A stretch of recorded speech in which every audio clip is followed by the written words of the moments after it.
Yeah. From the first word spoken to the last amen. Look, day one, I believe in the Father, maker of the heavens and the holler. Seen things unseen in the silence, whole world in his hands, that's balance. Light, land, oceans in order, skylines stretch past borders. Every breath, every law that's written came from the mind that isn't limited by minutes or distant. Feminine wisdom, perfect existence, one throne, no rival in the system. Alpha in the code, I listen. We believe, say it out loud. One God, one Son, one Spirit in the crowd. From the throne to the grave, then he rose in three. Whole church stand up, this is our creed. We believe, heart on sleeve. Every line in my soul like ink that bleed. From the first I believe to the last, amen. That's the truth we stand on. Say it again.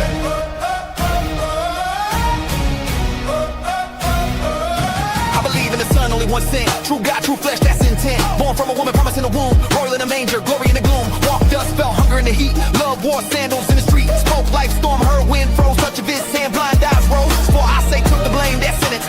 Cross on his back, that's penance. Laid in the grave, don't shut dark deep, third day, sun up, death fell asleep. Woo! Lifted up, backseated with the Father, all things under him, why bother? Running from grace when the gate wide, he'll come blazing, judge day, no size. We believe, hey. Say it out loud. One God, one Son, one Spirit in the crowd. From the throne to the grave, then he rose in three. Whole church stand up, this is our creed. We believe, heart on sleeve. Every line in my soul, I ain't that bleed. From the first I believe to the last, amen. That's the truth we stand on. Say it again. I believe in the Spirit, breathe in the lungs. Fire in the room when the praise gets sung. Oh yeah.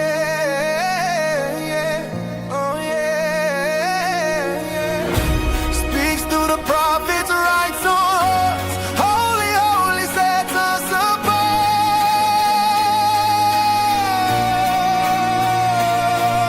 One church, one hope, one birth. Forgiveness reigning on this earth. Grace gonna crack when he calls our names. New life, new body, no shame. We believe. Say it out loud. One God, one Son, one Spirit in the crowd. From the throne to the grave, then he rose in three. Whole church stand up, this is our creed. We believe, heart on sleeve. Every line in my soul like ink that bleeds. From the first I believe to the last, amen. That's the truth we stand on. Say it again.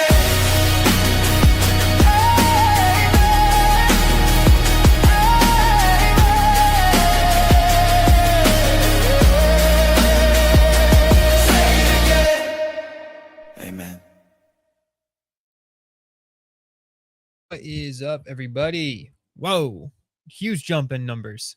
Welcome to the Call to Defend live stream. I am Caleb-less for right now. He will be joining us hopefully soon. He told me that he's going to be late. And so we're going to be looking at a couple things today regarding why we have been focusing on Islam for the first part of the year, honestly, and why we came back to it. Part of it is due to the fact that we are going to a conference on Thursday. We are leaving in the morning. So we actually will be streaming almost all of Thursday. In and out for you guys. You can jump in and join us as we are on the road. And while we're on the road and while we are at the conference itself. So hopefully make some connections and we'll get involved with some people and to make connections and to be able to have some stuff to share with you guys that we got to learn in talking to Muslims and to sharing the gospel and to also getting to debate or see debates between Muslims and Christians. And so that's all coming up this weekend. It'll be streaming all weekend pretty much, and we'll be uploading videos, shorts throughout the weekend. And so that's part of the reason.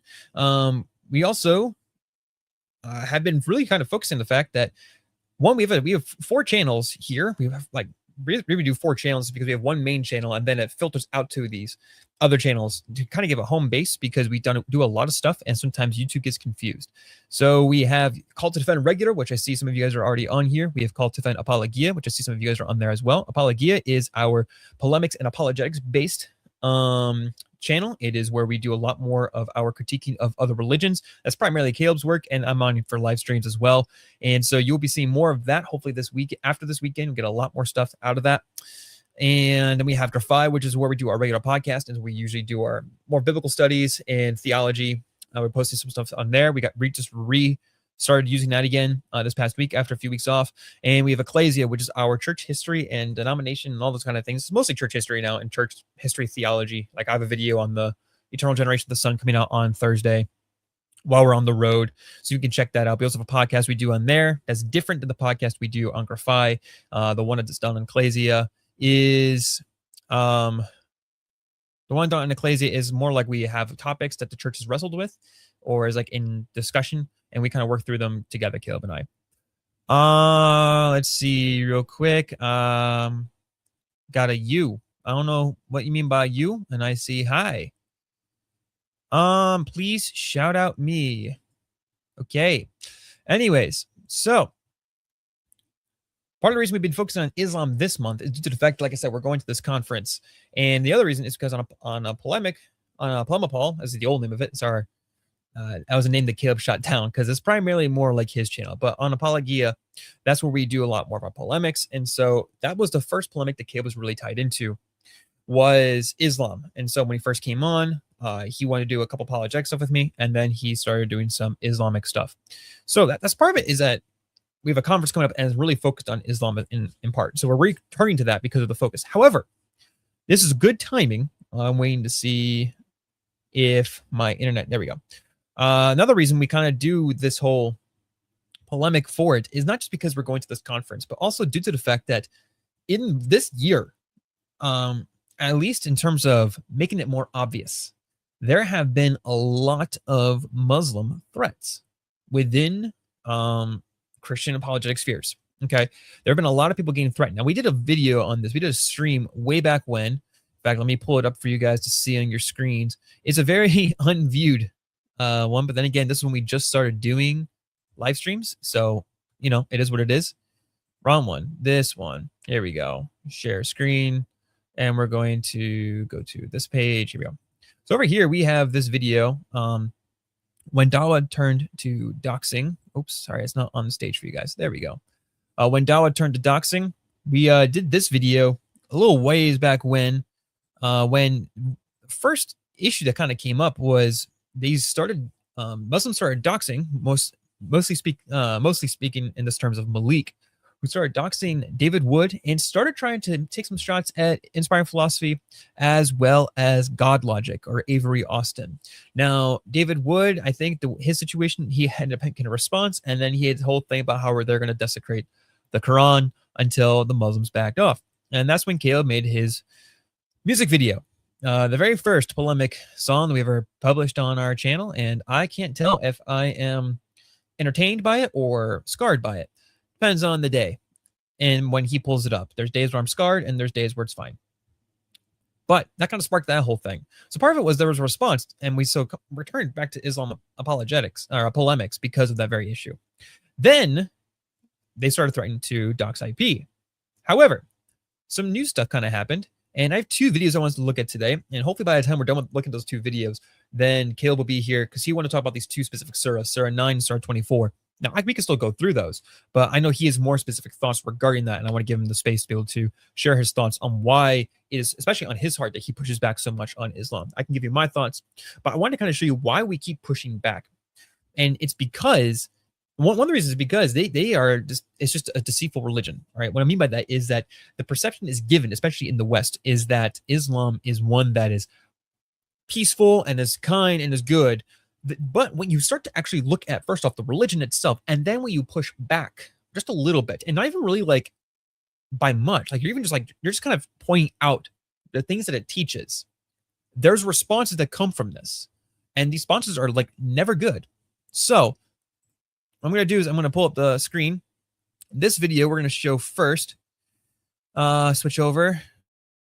Just tab instead. Okay, so Inspiring Philosophy made one video a while back, and he has that in the beginning of this video that we're going to look at. Is when he was first being threatened with doxing. Now, we're going to see that he adds on to this video. Right, so this was 11 days ago. I know in terms of the scope of like responding to the events that are happening, we're like 11 days behind. Really, ideally, we probably should have done this 11 days ago. Yet this still is pertinent. I think it should still be talked about. It doesn't need to be talked about just on doesn't need to be just talked about on the day that it comes out. It can continue to be talked about post that, and it should be continue to be talked about, because this is continuing to be a problem. So let's look at this. It's about a 4-minute video. We'll speed it up a little bit for you guys, just so you guys don't have to watch all of it. And yeah, let's get into this one. This is interesting. Recently, you all know I had to update the online community that Muslims are threatening and doxing me and my family because I don't say Islam is peaceful. So there you go, chat. That's IP's number. So IP, this is nothing, IP, by the way. Your front door is next. But we're taking it slow because we're going to go the distance, and this is going to affect you, IP, in more than one way. IP is going to have to move house next.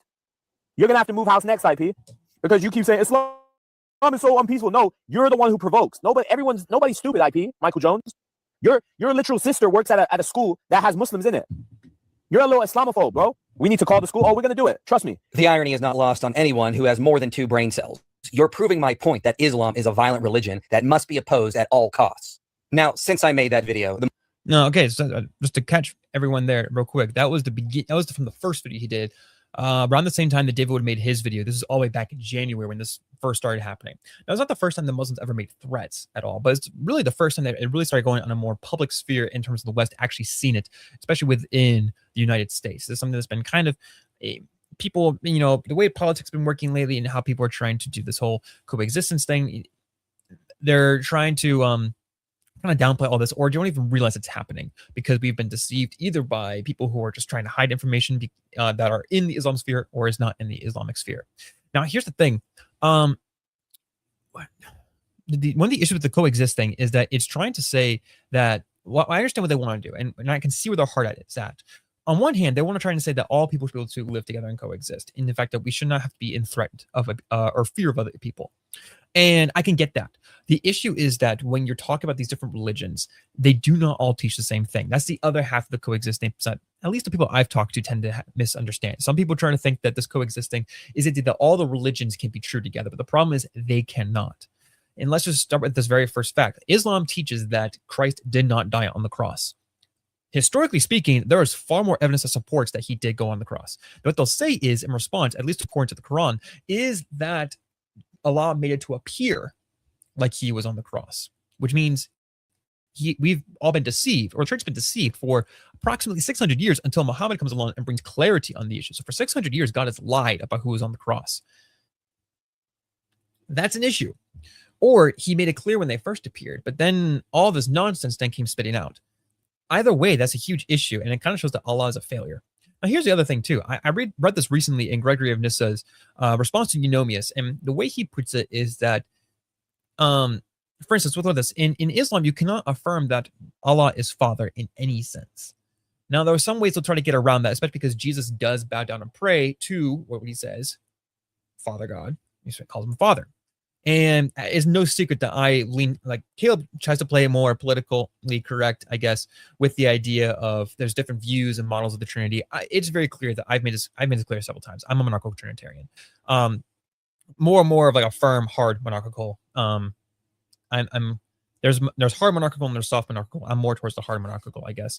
And within there, and it's Gregory of Nyssa's view as well. And so I find Gregory's response interesting here. When he's responding to Eunomius, I think it's in either in his first or second book, and in there he starts to say that if Eunomius is talking about how God is immutable and unchanging, and all these things that the things we attribute to God, and he says, if you're referring to the Father, we are in agreement.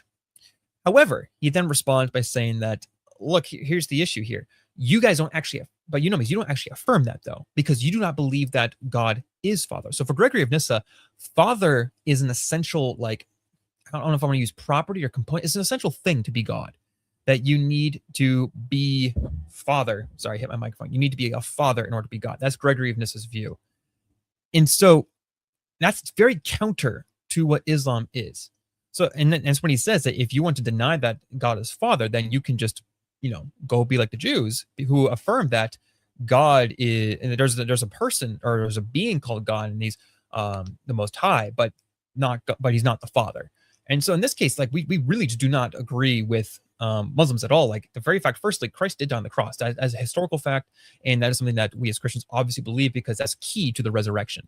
Now, Muslims will also reject the idea of God being Father, and so we do not affirm with Muslims because they would therefore have a different God because they do not affirm God who can be Father.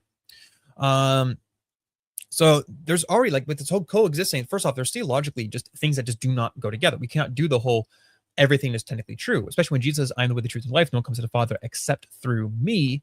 And Islam denies that very idea. Okay. So that's just an example. But I understand what they want to say. They want to say that we can live together in the same area. That's another thing that they mean by coexist. But here's again the other issue. Islam in practice and what the Quran actually teaches, we talked about the past few streams, does not allow such an idea. And so that is very foreign to the Islamic way, according to the Quran. Now, most Western Muslims do not understand this, and that's why there's a debate that happened in at DC regarding whether or not Islam is compatible with the U.S. Constitution. But the people who are responding are very much either don't know, they're deceiving, or they're very Westernized Muslims, because when you see how Islam is actually practiced, and you see how it is described in the Quran and the Hadith, you see that it does not actually match with the U.S. Constitution, the Bill of Rights. You can go check our past streams regarding that specific topic. We bring up the actual surahs and the hadith, and we bring up the Bill of Rights there. So if you want to look more into that, go check back a few weeks ago. We have that stream. Now, the point is that we're getting to is when we're looking at this response about to happen, this is not new for Islam. It's just becoming louder in the West. Is slowly becoming more exposed because the internet really exposes that. And the issue for them is that because we have the ability to screen grab or record or screenshot, it cannot hide anymore. And quickly respond to some comments here. Let's see. Caden Moore said about 1,000 times, hello. Well, hello to you, Caden Moore. Senju, J8C, hello. Great to have you come in. Sorry, what are you talking about? Today we're focusing on Islam in preparation for a conference that my partner and I are going to be going to on Thursday. So we're looking at why we've been pushing back on Islam so much, especially as Christians. And you'll see more about that later. My partner, he should be here a little bit later. He is finishing something up with work, and then I think he's to do something with his daughter, and then he will be here. So we're going through this video that in recent history of stuff that's come out, and for people to kind of get caught up in what's going on in the world. We got Katie Moore again saying hello a bunch of times. Let's see. Good day, mate. How you doing? Doing well. So glad you're here. What are you talking about? I think I just went over that, so we're good. Christianity doesn't believe Trinity. That's incorrect.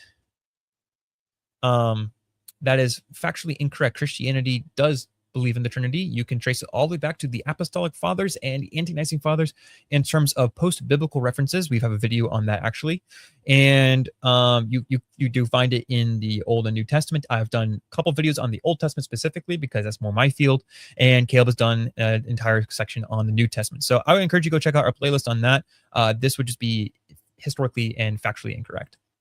And then we have Smith Law 3819. Hello, great to have you here. So glad you guys can join us. All right, so let's go back to the video. We just saw, for everyone who's just jumping in right now, we just saw IP. Oh, sorry, I don't know if it's actually, there we go. Sometimes the internet gets kind of buggy here. So we're in the middle of this video. For anyone who's just jumping in, we are looking at a couple different videos first today before we kind of really get into the pushback, just to provide some context to show that we're not just making things up. And so we're going through this video, the IP, or Inspiring Philosophy of Michael Jones. He put out 11 days ago.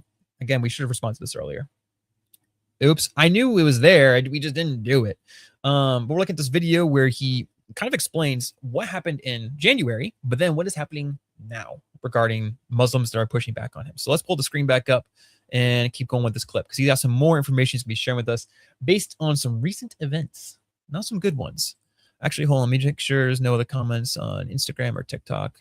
We good. All right, let's get into it. Muslims have continued to come after me by putting up what they think is my home address, as well as threatening physical violence and also to grape my wife. IP, I'll rock you, IP. On Paru, I'll rock you. One hit and you're out. I said I'll make you my concubine. And I still stand on it. I will make you my concubine. Nobody wants Easy. her. Nobody wants her. Well, and hold on. I'll make IP's girl my concubine. I'll make David's girl my concubine. The house was next, right? This is the house that IP's funneling his fraud out of. Bathroom, kitchen. This is it right here.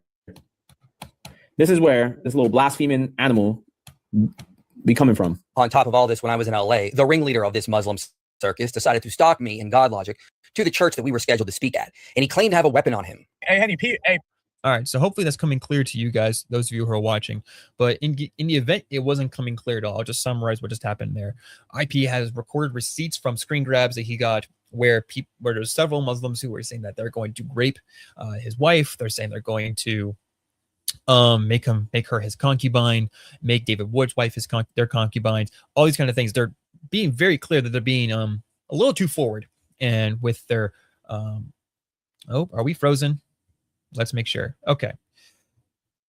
In the event it was frozen, let me catch you guys up again.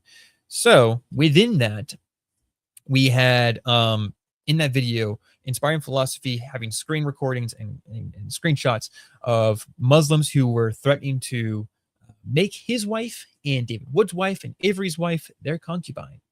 If you don't know what that is, look it up. So I don't feel like going into that and possibly getting YouTube to get mad at me. So, or TikTok or anyone getting mad at me. I'm not really in the mood for that. So either way, they're basically implying they want to do some explicit things. Now, they're also doxing his house and they're releasing where he lives. Again, this is just in case the video cut out for you guys. I'm having some struggles with the internet today, but I didn't want to miss today's stream. So they're releasing his information. They're pushing out for these things. They're threatening his wife. They're talking about doing things with his wife. Now you can say that, well, that's maybe like a small group of Muslims. That's not the norm. However, you can look at the studies, and we looked at a couple of them last Thursday, I think it was, where you see that this is more common practice in Islam, especially when you get outside of the Western sphere. Is more in the Western sphere that because they're in the minority and because they don't really have as much sway yet, that they're acting a different way, or they're very, very westernized. And if they're very westernized, then they're not really aware what the Quran actually teaches. Now, they may know how to pronounce Arabic words, but it doesn't mean they actually know what it means. And so the question is, do they the question is then going to be, do they know what the Quran actually teaches and what the Arabic words mean, and what does that entail for Islam? So we're going to keep rolling though with this video.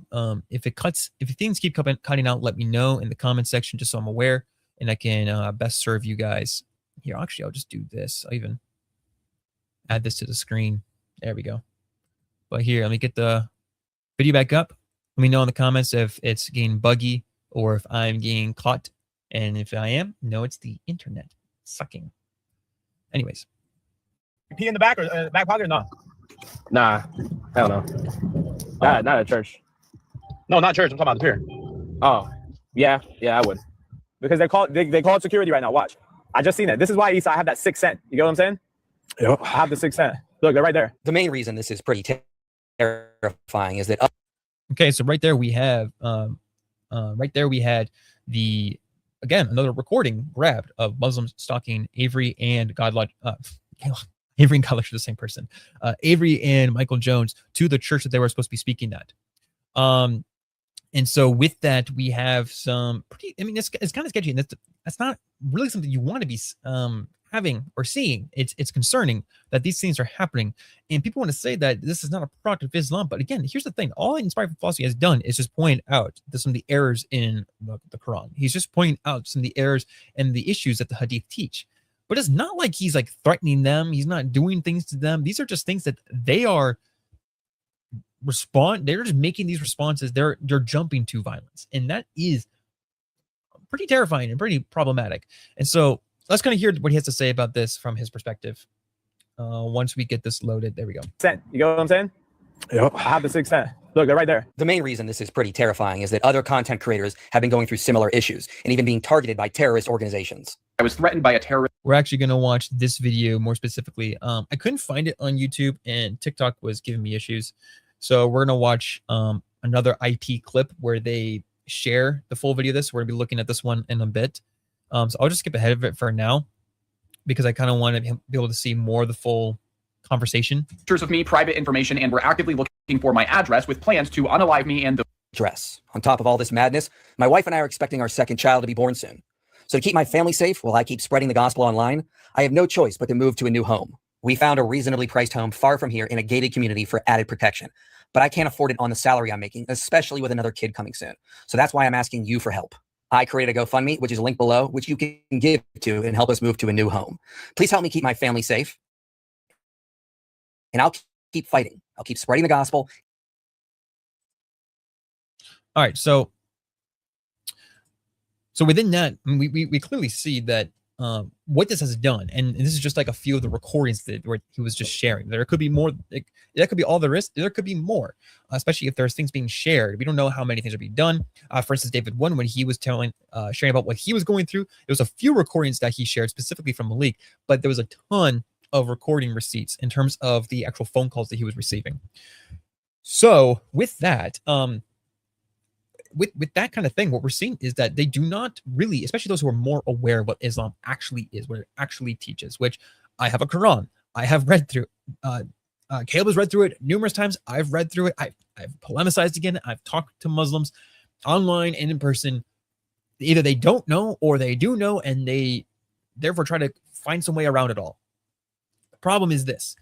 The result that it tends to leave, especially when there's a lot of pushback and things are becoming more and more clear, is that they're turning to doxing and they're turning to violence. They're turning to very inappropriate comments. Again, you can try to say this is not common practice, maybe this is an exception. You can try to make the argument for talking about the West, but when you look at the East, you look at the actual things that are happening there, and you actually read the Quran, you don't see that actually being backed up. Okay. And again, when Caleb gets here, we're going to look through Surah 9, Surah 24. If he doesn't get here in time, then I'll go through it. But like I said, I would love to have him be here because it's something that's been really on his mind and his heart. And so I really want to be able to share more of this perspective. Okay, so first off right there, why do we push back? Based on that video. Okay, so based on that video, we want to push back because if there is a truth, then we want to be seekers of that truth. Okay. And if we have a source that's claiming truth, but is found to be in contradiction, and it is actually bringing out lower values of humanity, is viewing people lesser, it is bringing destructive practices, destructive tendencies. We looked at a few studies back during Ramadan and like the things that it has, like things that shouldn't be spiking up, but they are spiking up, such as death and certain diseases and certain like heart rates and certain I forgot what the other thing was, something that you shouldn't be getting if you're not supposed to be eating and you're supposed to be fasting. But anyways, when you kind of see all these things, you're starting to realize that there's something about this that doesn't seem to be true. I mean, again, let's go back to the Unitarian issue first, because Muslims would effectively be Unitarian, and just philosophically speaking, that makes God a dependent being who depends on his creatures. Meaning that, and first off, like with Gregory of Nyssa, to talk about God and saying that the Father is an essential thing to be God.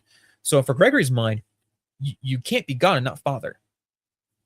And so if God is not Father, and there is no Son eternally with him, then he is dependent on a creature to have that relationship, to have that relation. And that goes back to another thing that Caleb's talked about that kind of debunks Islam, philosophically speaking, where he talked about how Islam will say that Allah is all merciful. Well, all mercy would be something that they would have to then attribute to someone, and if it's just him by himself, there's no one to give mercy to. So he's dependent on a creature to be merciful. And for the Christian, we would say that mercy is an outpouring of love, and that's not an issue because you have the Father who generates the Son or communicates the essence to the Son, and so therefore you have first off an eternal relationship. Because it's happening eternally. This is like Athanasius uses an example of the sun and its rays. Sorry, I think I froze there. Athanasius uses the example of the sun and rays, and with that, he demonstrates how this is possible to be a simultaneous thing because you cannot have the source without its rays and the rays without its source.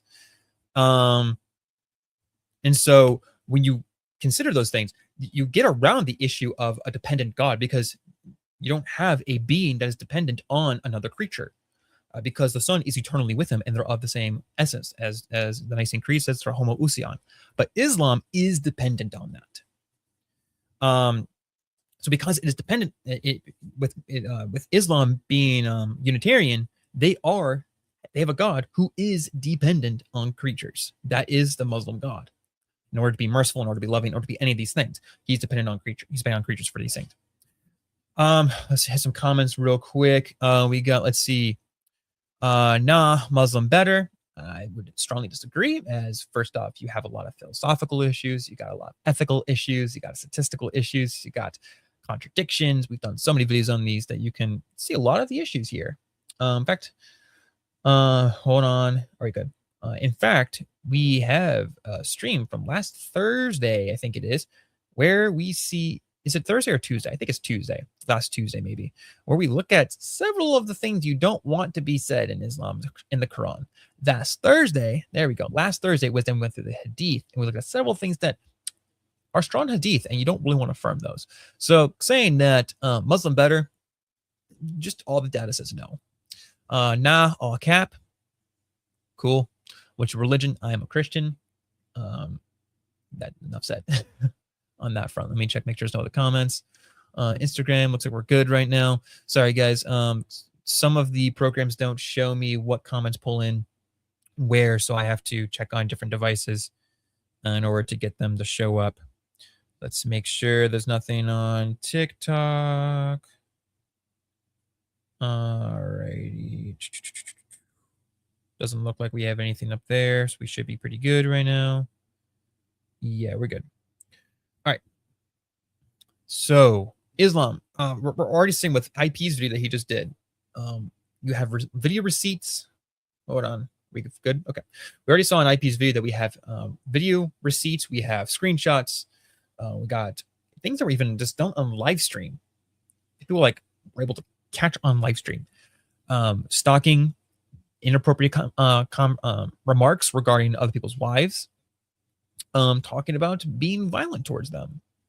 And just a lot of things. And you're seeing that, like, look, if you actually read the Quran, especially when you check the Arabic, and the best part is they don't hide this from you.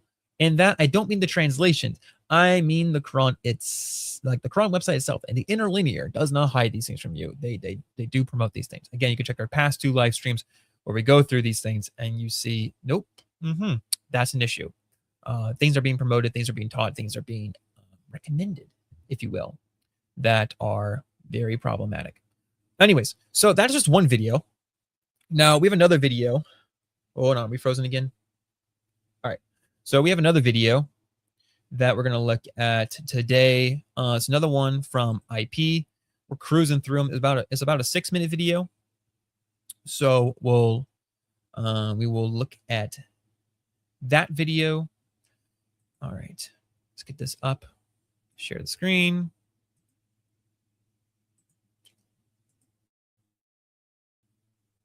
All right, and let's add the stage.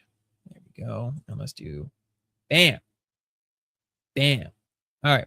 So just to get you guys caught up real quick, this is the second video we're looking at from IP's stream clips. I believe is what the channel is called. I wanted to pull up the actual video by Jesus Whatnot. For those who don't know who Jesus Whatnot is, he is more, he's more on TikTok. He's primarily a Catholic apologist.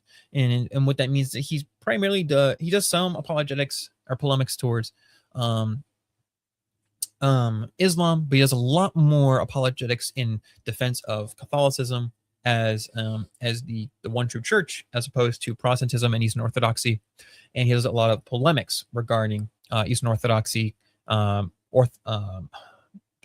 Eastern Orthodoxy, Oriental Orthodoxy. Man, I just screwed up my words. And Protestantism. And more specifically speaking, Protestantism, you could be, I guess, broken up into some people would say high church versus low church. It's more depending who you really want to talk to. Some will say only Reformed are technically Protestants, and then everyone else says something else. So it kind of depends on how you want to define it. Anyways, his point, his main goal is to demonstrate why he thinks Catholicism is the one true, it's the fullness of the faith. Let's put it that way. I think it's a better way to phrase it. So he's also been doing some polemics against Islam, which then roots into this video that he makes. And so they're going to be watching this video, and we're going to watch it too. did you guys hear the FBI went to a Catholic creator, Jesus, and what's not house to alert him that a terrorist group in the Middle East are targeting him? No. Wow. Wait. Jesus and whatnot is the same Okay, Catholic stupid. apologist too. So he's just giving the same summary I just gave you. You have noticed that I randomly stopped talking about Islam for over 1 month. And the reason that I did that is because I was talking about Islam. Yeah, it's It's a back pretty up. Make low sure you guys are bar. getting this. A lot of you have noticed that I randomly stopped talking about Islam for over 1 month. And the reason that I did that is because I was threatened by a terrorist organization. One day, while I was at work, I got a text from a family member of mine telling me that I needed to come home immediately because the FBI was at my house. So I got in the car, got on the phone with this family member, and drove home. When I arrived home, there was a man waiting outside. He showed me his badge, informed me that he was with the FBI, and then told me that we needed to talk. He told me that there was a terrorist group based in the Middle East and that they were targeting me, calling me a kafir because I was a threat to the Prophet Muhammad's dignity. This terror. Okay, so let's just make sure that things are coming in clearly. So what we got from this right now is this issue. So he has been making polemics against Islam, but it then rooted into a threat allegedly from a terrorist group out in the East, and the FBI shows up, or he's being called in by the FBI to share the stuff. Now, so this is pretty much what's happening. He says that he's being threatened from like a terrorist organization because, well, he does have a huge platform. Like he is pretty well known, and he was pretty much going after Islam pretty hard for a while there. But it resulted in this. So let's keep going. Terrorist group had pictures of me, private information, and were actively looking for my address with plans to unalive me and those around me. The FBI agent then told me that it was probably smart to stop engaging with Muslims online for a little bit for the safety of myself and my family members. This really upset me because Okay, so being told not to make content anymore because he's being threatened. So just the very fact that in this country, if you make any comments, like look here, Call to Defend will respond to accusations made against Christianity. Like we will do that, but we're not gonna like come after you. We're not gonna even like supposedly make threats about you or do anything like that. Anyone who does is clearly not a Christian, because they don't understand at all the teachings of Jesus. But Islam would allow such a thing. So here's where we're at with this. Okay, so let's keep watching a little bit. I had an upcoming debate with the Orthodox Muslim, and I unfortunately had to tell him that I could no longer debate. However, he then used that private information and shared it publicly as an attempt to embarrass me, even after I told him that he was actively endangering my family by confirming with the public that the FBI did have to come to my house and that this terrorist organization was making real progress towards finding who I was. This is how messed up. So just with that clip, we don't need to hear their thoughts really. They're not why we have this video up. So what can we take away from this? What we can take away is the very fact that you have Muslims coming out there and basically demonstrating that the very thing that they tell us that they don't do, they are doing. They say they do not do this or that. You know, they're peaceful, or at least that's what the left wants to tell us. You know, that there's peacefulness in there. If you're talking about Western Muslims, maybe some of them, for in general, especially with the teachings of Islam, no, that is not the case. Islam is not really one of those peaceful religions out there. If there is anything at all, I like how it was said at the DC debate that it's more of a westernization of it. And honestly, a lot of the ones in the West don't really know what the Arabic says. Excuse me. They don't know what the Arabic says, nor do they actually, or they don't even read their text. Now, sure, someone can go back and say, well, do you Christians even really know your text? Some don't. And I want to be honest, they don't. But here's the thing. You don't find commands to go do the things that Islam teaches, especially in actually really any of it. You don't really get those things. And even then, you can back it up with historical context and ancient Near Eastern languages and all that kind of stuff. But here's the thing, too. You could do the same with Islam. And Islam confirms, the history of Islam confirms that it is a violent religion. Whereas the ancient Near Eastern context of the Bible keeps confirming that it is not Islamic in that way. Let's see. Where is Caleb on his way yet? No? What a little bum. What a loser. You know, I think everyone should just leave a comment saying how much of a loser Caleb is. Do it for me. It would make me so happy. Just say Caleb's a loser. Because it's true. It's just 100% true. Just kidding. All right, let's keep rolling. So, any new comments? We got the 1,000,001 highs from Caden. Here, make sure we're all good still so far. Okay, so Caleb sent me some surahs to check out. So we're going to peruse through those a little bit and see some stuff in here. We're going to see some things that not going to be helpful. So let's get it up here. My internet is bugging out on me. All right. Share screen. All right, let's keep rolling. Here we go. And add to the screen. Hey now. I want to take the comments off the screen so you guys can see the Quran better. All right. All right, let's get this rolling. So this is Surah At-Taba. It is, as you can see, I'm scrolling a ways. I think the nice thing about this website, if you're curious about reading the Quran for free, is that you can, in fact, whoops, nope, you're good. You can, in fact, get this for free online, and you can check the Arabic and do like interlinear stuff. The only problem is that I don't like is just how it's all sectioned off, because it's just janky. Like it's just a lot. But the nice thing is you can like, hey, look, highlights. Woo, that's fun. We like those things, don't we? Anyways, where is Caleb? Yeah, we're looking at Surah 9 and Surah 24. I'm feeling wild. Let's go to 24 first. So this is Surah An-Nur. It is also a long surah. You ready? Watch. I'm going to scroll and scroll and scroll and scroll. Oh, not as long. And this one is an official number of, come on now. Come on. Oh, you can do it. Oh, you are bugging out on me, internet. So sad. Bugging out on me. So one thing I don't like about where I stream from. Internet sucks. Anyways.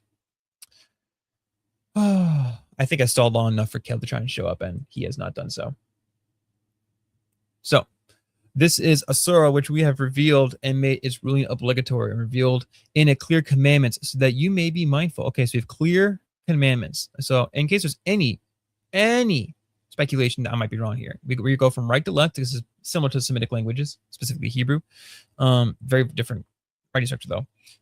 Clear, okay? This is clear verses that are clear so that you may know to take heed. So take heed so you may know clear verses therein, and we have revealed them. We have sent it down. Okay.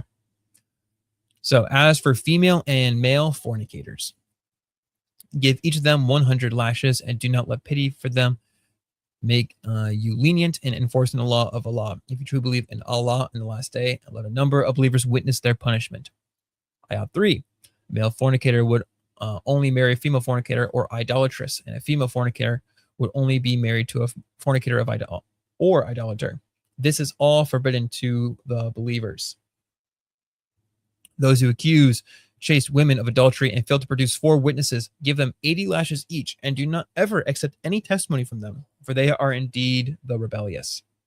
except those who repent afterwards and mend their ways, then surely Allah is all forgiving, most merciful. We already kind of talked about how he's a dependent merciful. He's dependent forgiving because he's dependently love. He depends on creatures to love. So he's dependent God anyways. And in Gregory Mrs. view, he would be not God. He'd just be like a most high deity by title, by declaration, not by actual godness. Anyways, and those who accuse their wives of adultery but have no witness except themselves, the accuser must testify, swearing 4 times by Allah that he is telling the truth, and a 5th oath that Allah may condemn him if he is lying.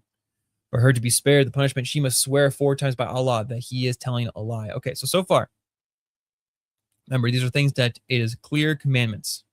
Okay, so it's not like in the Torah where it's like following a specific code line, where it's not doing things such as in ancient years of context, where it's using like wisdom literature as its base. These are clear commandments that you must do these things. Okay, so we're going to keep going. And a 5th oath that Allah may condemn if he is lying. For her to be spared the punishment, she must swear 4 times by Allah that he is telling a lie. And a 5th oath that Allah may be displeased with her if he is telling the truth. You would have suffered had it not been for Allah's grace and mercy upon you, and had Allah not been accepting of repentance, all wise. Oh, come on, internet. You can do it. You can do it. I believe in you. You can do it. We need to just refresh. Let's see. Watch. 5, 6, 7, 8. There it is. You would have suffered had it not been for Allah's grace and mercy upon you, and had Allah not been accepting of repentance, all wise. Indeed, those who come up with the outrageous slander are a group of you. Do not think that this is bad for you. Rather, it is good for you. They will be punished each according to their share of the sin. As for their mastermind, he will suffer a tremendous punishment. If only the believing men and women had thought well of one another when you heard this rumor and said, this is clearly an outrageous slander. Why did they not produce 4 witnesses? Now, since they have failed to produce witnesses, they are truly liars in the sight of Allah. Had it not been for Allah's grace and mercy upon you in this world and the hereafter, you would have certainly been touched with tremendous punishment for what you plunged into when you passed it from one tongue to the other and said with your mouths that you had knowledge of taking it lightly, while it's extremely serious in the light of Allah. Okay. So right now, again, these are all clear commandments. Things to do for slander, things to do for fornication, things to do for false testimony. Dealing with a lot with lashes and stuff. Here, can we find out the official number now? Scrolly scroll. There we go. 64. So not 100, however many was in the last one. Let's go back up. Oh, we're in the 40s. We want to go higher than the 40s. We need to get into like 20s. There we go. Okay. Indeed, those who love to see indecency spread among the believers will suffer a painful punishment in this life and the hereafter. Allah knows, and you do not know. You would have suffered had it not for Allah's grace and mercy upon you, and had Allah not been been ever gracious, most merciful. Now, okay, want to pause here because we, like I said before, we discussed the issue of Allah being with the merciful issue, but even when it's saying most, he's still dependent on a creature to be able to be merciful, and which would be rooted in love and justness. So it's just from that point alone, it's just kind of bonkers to try to make him actually understand how he actually is God. Never mind the fact that in the Hadith that he says and does several things that are or sends people to do several things that are just very questionable. But, O believers, do not follow the footsteps of Satan. Whoever follows Satan's footsteps, then let them know that he surely bids all to immortality and wickedness. Had not been for Allah's grace and mercy upon you, none of you would have ever been purified. But Allah purifies whoever he wills, and Allah is all hearing, all knowing. Okay. Do not let the people of the virtue and affluence among you swear to suspend donations to their relatives. Okay, so these are things like, oh yeah, look, it sounds good. Right? Because we're getting, do not let people of virtue and affluence among you swear to suspend donation to their relatives, the needy, and the immigrants, and cause of Allah. Let them pardon and forgive. Do you not love to be forgiven by Allah? And Allah is all forgiving, most merciful. See, he's so forgiving, so merciful. Surely those who accuse chaste, unsuspecting, believing women are cursed in this life and the hereafter, and they will suffer a tremendous punishment. On the day their tongues, hands, and feet will testify against them for what they used to do. On the day Allah will give them their just penalty in full, and they will come to know that Allah alone is the ultimate truth. Never mind the fact that you can't really do anything according to the hadith. But anyway, that's just besides the point. Wicked women are for wicked men, and wicked men are for wicked women, and virtuous women are for virtuous men for virtuous women. The virtuous are innocent of what the wicked say. They will have forgiveness and an honorable provision. O believers, do not enter any house other than your own until you have asked permission and agreed as occupants. Right? Okay, these sounds like decent things, right? These are things that are like, people are like, yeah, look, right here. Islam is fine, totally fine. If you find no one at home, do not enter until you've been given permission. Yeah, sure. And if you have asked leave, then leave. That is pure for you, and Allah has perfect knowledge of what you do. There is no blame on you if you enter public spaces where there is something to benefit you, right? So here's like some decent commands. O Prophet, tell the believing people to lower their gaze and guard their chastity. That is pure for them. Surely Allah is all aware of what they do. Tell the believing women to lower their gaze and guard their chastity, and not to reveal their adornments except what normally appears. Let them draw their veils over their chests and not reveal their hidden adornments, except to their husbands and their fathers, their father-in-laws, their sons, their stepsons, their brothers' sons, or sisters' sons, their fellow women, those bondwomen, and their possession male attendants with no desire, or children who are still unaware of women's nakedness. Let them not stomp their feet or draw attention to their hidden adornments. Turn to Allah and repentance altogether, O believers, so that you may be successful. So completely covering up the women. That's where we kind of get that practice from. Marry off the free singles among you, as well as the righteous of your bondmen. Sorry, that was my girlfriend. As well as your bondmen and bondwomen. If they are poor, Allah will enrich them out of his bounty, for Allah is all bountiful, all knowing. Let those who do not have the means to marry keep themselves chaste or chaste until Allah enrich them out of his bounty. And if any of those bonds people in your possession desire a contract to buy their own freedom, make it possible for them. All right. So we like. I don't want to like. I should make it clear, right? Because we do dunk on Islam. A bad apple can have some things right, sometimes. Doesn't mean, but the issues that we saw before, like you got these severe punishments at the very beginning, and they get all these things here. It's like, okay, no, that's common sense. You just wouldn't do those things. Never mind the fact that Muhammad does do those things, and he's totally fine. Indeed, we have sent down to you clear revelations along with the examples of those who had gone before you and a lesson to the God-fearing. Allah is the light of the heavens and the earth. His light is like a niche in which there is a lamp. The lamp is in crystal. The crystal is like a shining star, lit from the oil of a blessed olive tree, located neither to the east nor to the west, whose oil would almost glow even without being touched by fire. Light upon light, Allah guides whoever he wills to light, and Allah says forth parables for humanity, for Allah has perfect knowledge of all things, except for how to make someone read. The light shines through houses of worship, which Allah has ordered to be raised, where his name is mentioned, his glory glorified there morning and evening, by men who are not distracted either by buying or selling from Allah's remembrance, or performing prayer. Or am I just really going to be reading all this? I'm on a roll. I'm on a roll right now, aren't I?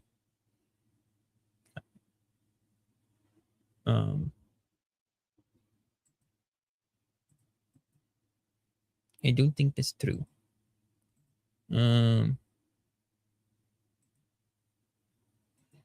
Anyways, so sorry, I got a comment.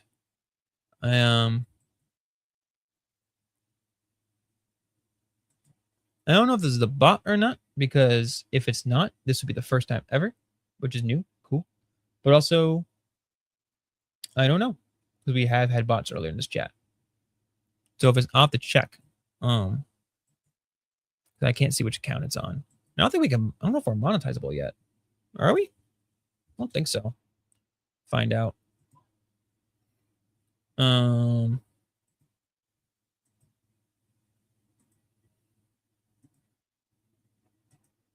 Anyways, my brain just kind of shut down for a second. Let me hide that.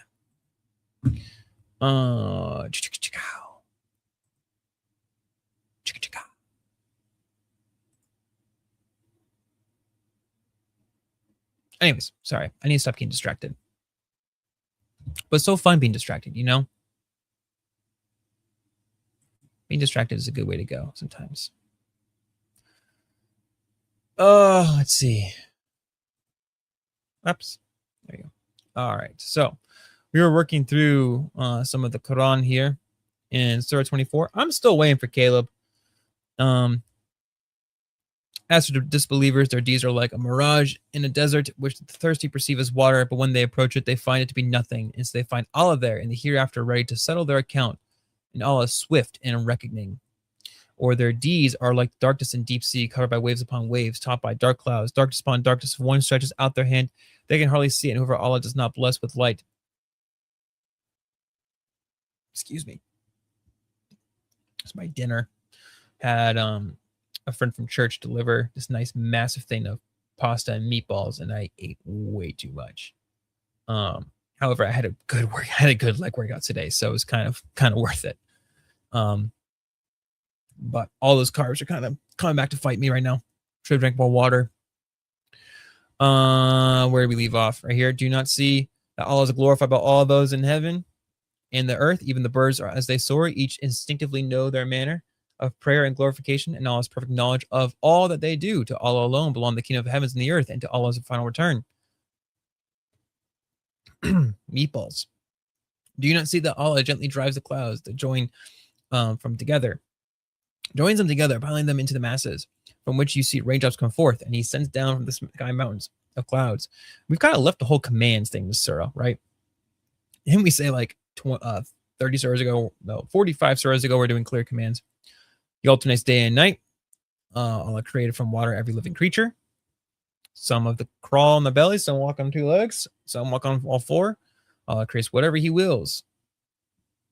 We have indeed sent down. Hey guys, by the way, this doesn't work for your scientific miracles. Just saying. We've indeed sent down revelations clarifying the truth, but Allah only guides whoever he wills to the straight path. So only who he wills. Never mind the fact that he also deceived pretty much all of the church fathers with Jesus' death on the cross, specifically the apostles. You know, I guess that was just will to lie to everyone, according to the hadith and the Quran. And the hypocrites say, we believe in Allah and the messenger, and we obey.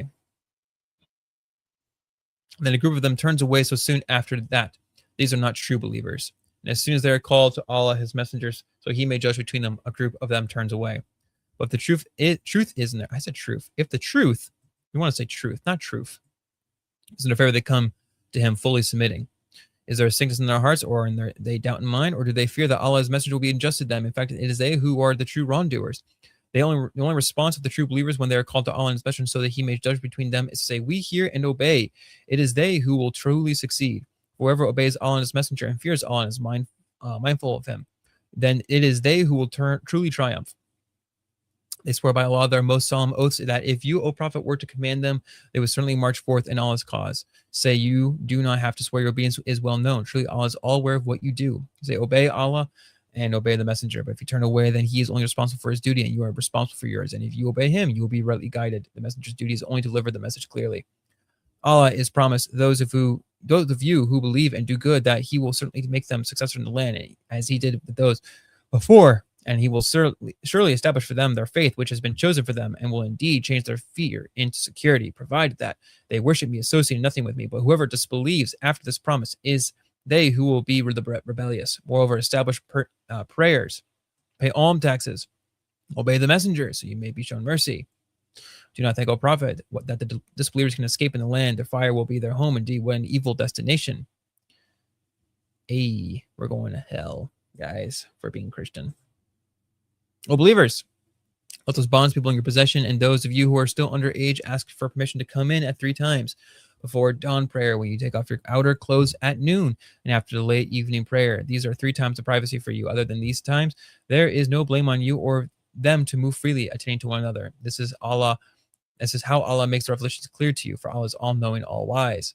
And when your children, we're almost there, guys. When your children reach to the age of puberty, let them seek permission to come in as their seniors do. This is how Allah makes the revelation clear to you, for Allah is all-knowing, all-wise. As for elderly women past the age of marriage, there is no blame on them if they take off their outer garments without revealing their adornments. But it is better is that Caleb? There he is. Hey. You're about to see me finish reading the entirety of Surah 24. Great. No, that's what I was hoping to come into. I'm almost there.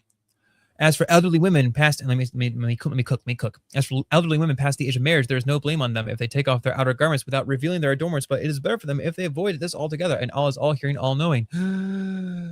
There is no restriction on the blind or the disabled or the sick, nor on yourselves if you eat from your homes or the homes of your fathers or your mothers or your brothers or your sisters or your parents' uncles or your parent aunts or your maternal uncles or your maternal aunts or from the homes in your trust or the homes of your friends. There's no blame on you eating together or separately. However, when you enter houses, greet one another with a greeting of peace from Allah, blessed and good. This is how Allah makes his revelation clear to you, so perhaps you will understand.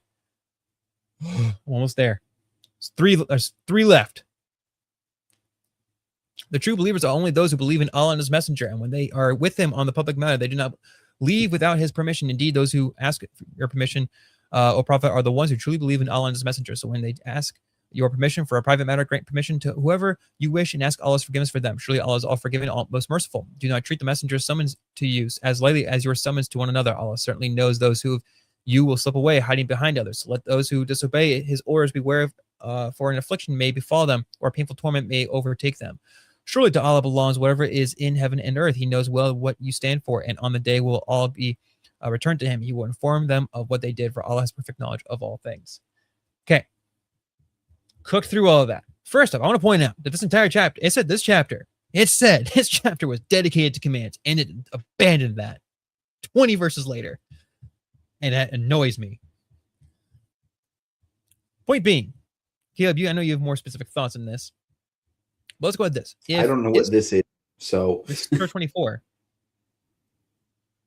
You text me this is one of the surahs you wanted to look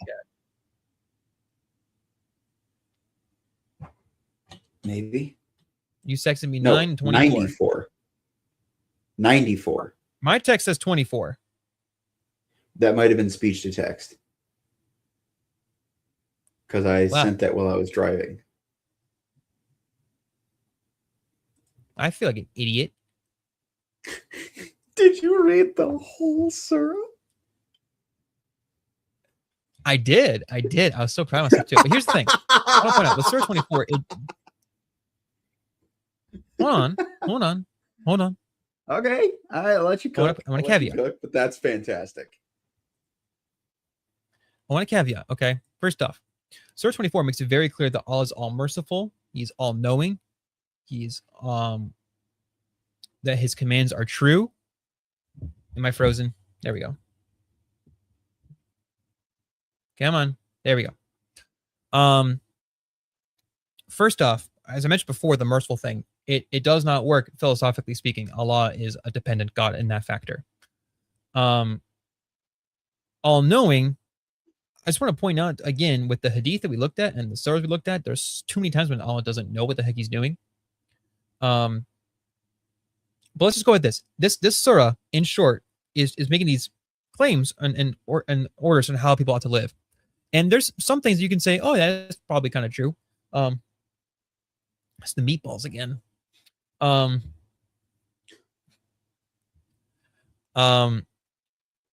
Point being is that, is there a lot of ridiculous things in this chapter? No. However, there's a lot of specific claims about who Allah is, which is important because if we're going to be considering what is the truth of which religion and the claims they are, we understand that if it makes a claim, then we need to verify if those claims are correct. And if it's in a context where we are misinterpreting it, we understand that context. As I pointed out earlier, you have things up here earlier on. Was talking about the what you do to those who are fornicators. You know, this is if you're under Islamic law, and people are deceivers and all those kind of things, which some people may buck up against. And what I'll say is this: if people are going to quickly say, "Oh, look at the Christian," your Torah says that, and it's like again, it's considered a context, historically speaking.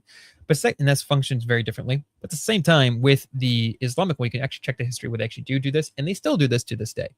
You can say if that's good or bad, but I kind of want to more emphasize the issues of the fact that they make very specific claims about who Allah is. He is all merciful. He is most merciful. He's all forgiving. He is all knowing. But the problem is that almost all of those factors, what they just say of him, apart from knowledge, which has just been demonstrated by himself to be false, those other things are all things that he is dependent upon a creature for.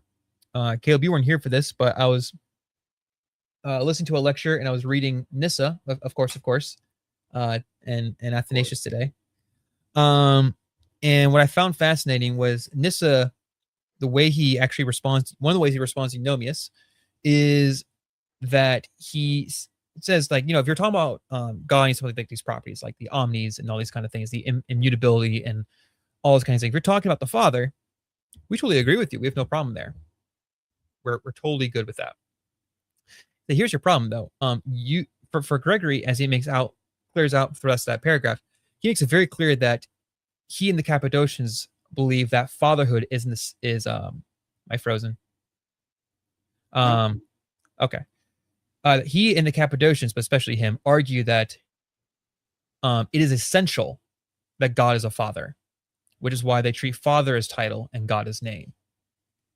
And so that's when he says to Eunomius, he's like, well, the very fact that you reject that God can be a father, or that God is father eternally, you might as well just go join the Jews, because they believe in a God that they call Most High, but not Father. And so he's kind of playing into the relational categories about how God is a father eternally. And so, like, even with that idea of like the relational aspect, Islam is incapable of having a God who is not dependent upon a creature in any of the relational categories. Not only that, but it denies the very thing that the Torah and the Injil claim that God is. God is a father. He's eternally a father. So all these claims here sound nice, but they're dependent on the fact that it has to be creatures there. The only one he can get away with is all-knowing, but that's even just demonstrated the very fact that Muhammad's experience is one of a deity who does not know what the heck he's doing 90% of the time. Now that you're here, though, we can look at Surah 9, Surah 94, not 24.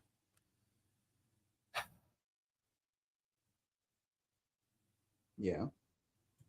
Which one do you hit up first? I think we can do 9 because we've already gone over it once. So yeah, you're looking for Al-Tawbah. We're gonna go 164 ayat, by the way. Yeah, we're not reading all of that. Why not? It's still unbelievably hilarious. You read an entire surah that you did not have to. That I honestly applaud you for it. Truly, like that's actually kind of impressive. Thank you. Yeah. We had a plethora of people here earlier when we were reacting to the videos, and then I opened the Quran and everyone left. Honestly, understandable. Whenever somebody opens the Quran, I want to leave too. Yeah. Just to update you, because you know about the IP video where he had to move. But we also looked at, I couldn't get it off unless I had to go on TikTok, but TikTok was giving me issues. But do you know Jesus and Whatnot? Catholic apologist? Okay. Yes. So then we watched I heard the video of him being threatened and how Orthodox Muslim just kept revealing all the details of it. Now, you can try to say maybe he's just running. That's what the Muslims say. Either way, it's a you're being a tool if you're, revealing the fact that, hey, my family is in danger. Can you please not?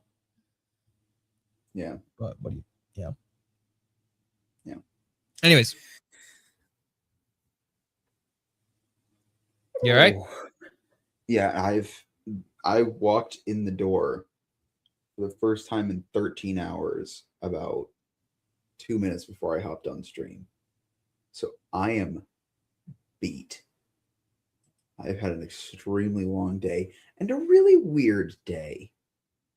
Like, I don't know if there's something in the water or if it's a full moon or what have you, but I was working register today.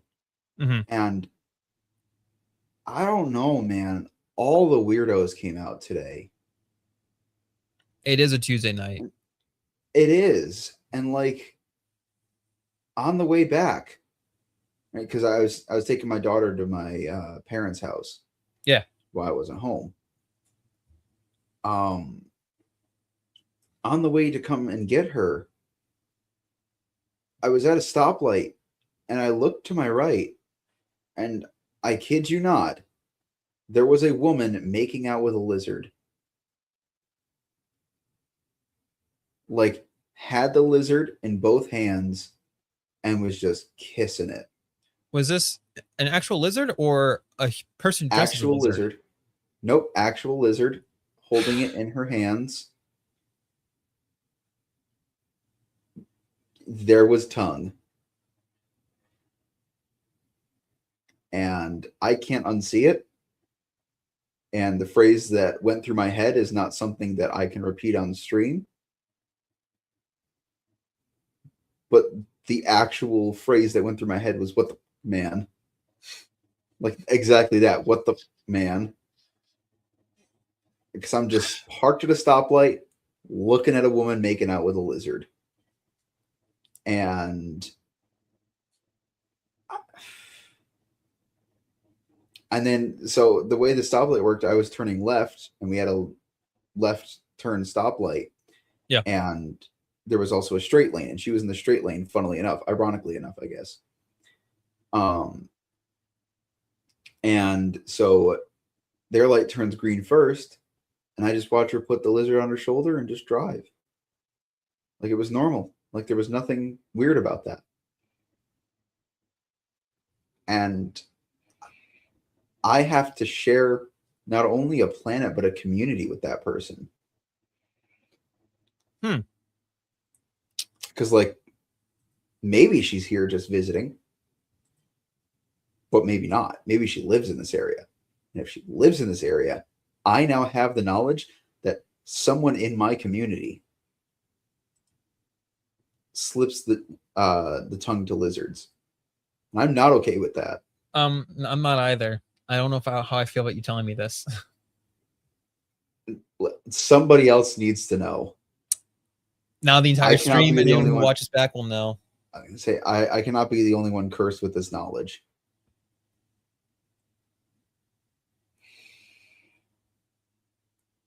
And somehow that is not as weird and gross as what is in the Quran. So Surah 9. Yes, we're going to be looking at we're going to start, I think, probably verse 27.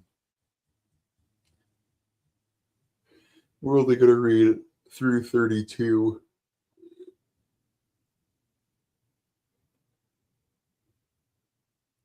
Then afterwards, Allah will turn in grace to whoever he wills, and Allah is all forgiving, most merciful. O believers, the polytheists are spiritually impure, so they should not approach the sacred mosque after this year. If you fear poverty, Allah will enrich you out of his bounty, if he wills. Surely Allah is all-knowing and all-wise. Fight those who do not believe in Allah and the last day, nor comply with what Allah and his messenger have forbidden, nor embrace the religion of truth from among those who were given the scripture. So that right there is talking about Jews and Christians. Until they pay the tax, willingly submitting, fully humbled. The Jews say Ezra is the son of Allah. And then Josh starts giggling. Because we While read Christians say the Messiah is the son of Allah. Why are you stuttering? Such are their baseless assertions, only parroting the words of earlier disbelievers. May Allah condemn them. How can they be deluded from the truth? They have taken their rabbis and monks, as well as the Messiah, son of Mary, as lords beside Allah, even though they were commanded to worship none but one God. There is no God worthy of worship except him. Glorified is he above what they associate with him. They wish to extinguish Allah's light with their mouths, but Allah will only allow his light to be perfected, even to the dismay of the disbelievers. So there are... No, by all means, just take that away. Well, I don't know if you want to read any more of it.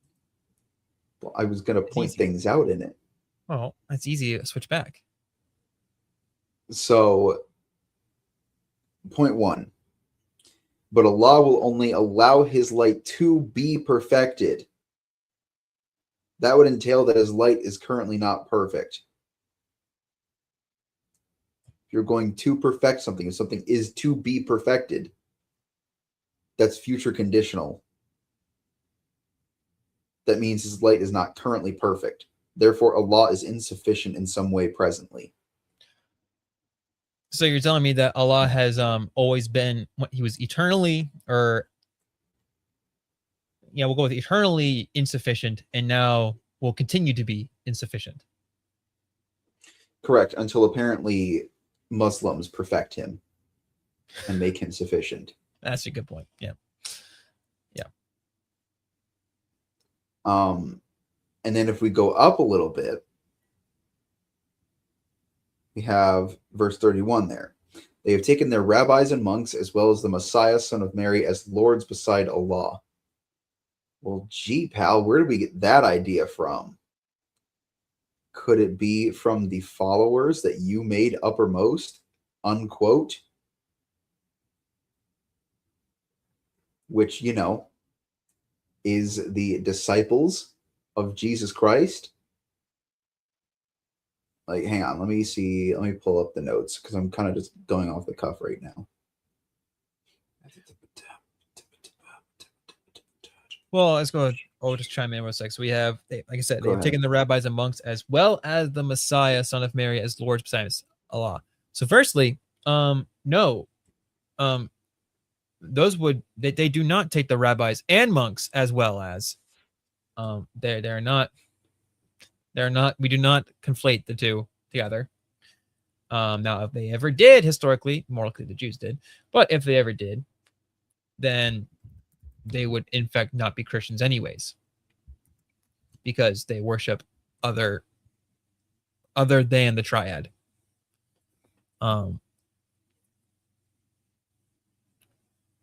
Even though they're commanded to worship none but one God.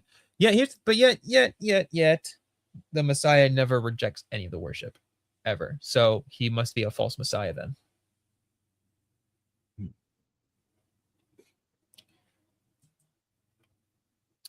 All right.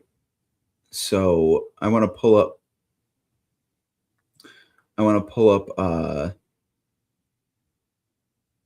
Hang on. Yeah, show your screen and then I'll move it to the stage.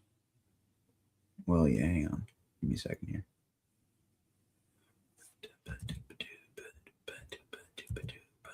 Okay. Oh, sorry, I am exhausted. I can see that. Oh, guys, I might need a new laptop. This one is just running slow. I think it's just because it's old. So if you got a recommendation for a streaming laptop that's not my Mac, I need to keep my Mac from. What are you doing? You could have told me to go there. Okay, yeah. So this is Surah Asaf, which is the 61st Surah, Ayat 14. O believers, stand up for Allah as Jesus, son of Mary, asked the disciples, who will stand up with me for Allah? The disciples replied, we will stand up for Allah. Then a group from among the children of Israel believed, while another disbelieved. We then supported the believers against their enemies, so they prevailed. Who prevailed? The disciples. What did the disciples teach? That Jesus is but the Messiah, who is the risen Savior and is one with the Father.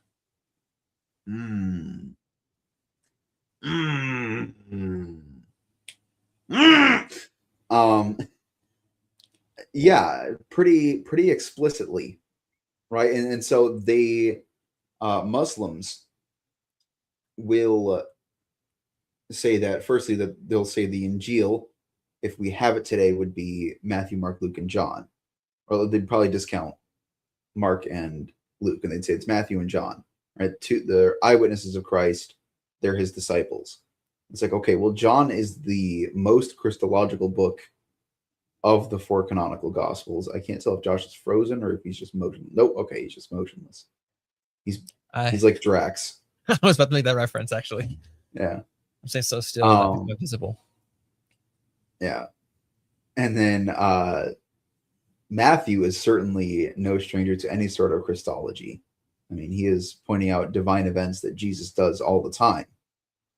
So if you're going to say that those are the disciples that prevailed, then you have to deal with that issue. If you're going to say that no, it's another group of disciples, show me them. Show me the group that prevailed against the Christians. There isn't one. And that claim to be followers of Jesus and prevailed against the Christians. There is not one. The Christians prevailed. So Allah right here is saying, yep, it's the Christians who are learning from the disciples.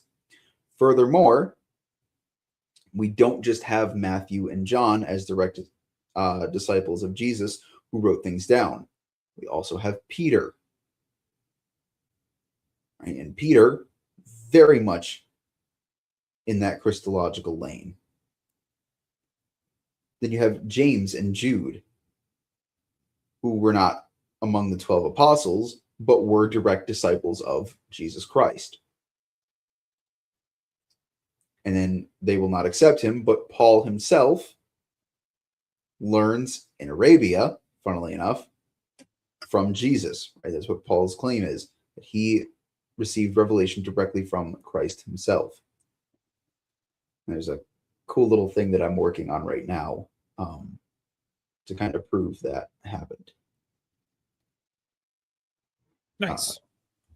But yeah, so Muslims, you either have to confess that this surah and this ayat specifically is about the Christians, or you have to provide from history a group who were disciples of Jesus and prevailed against the Christians.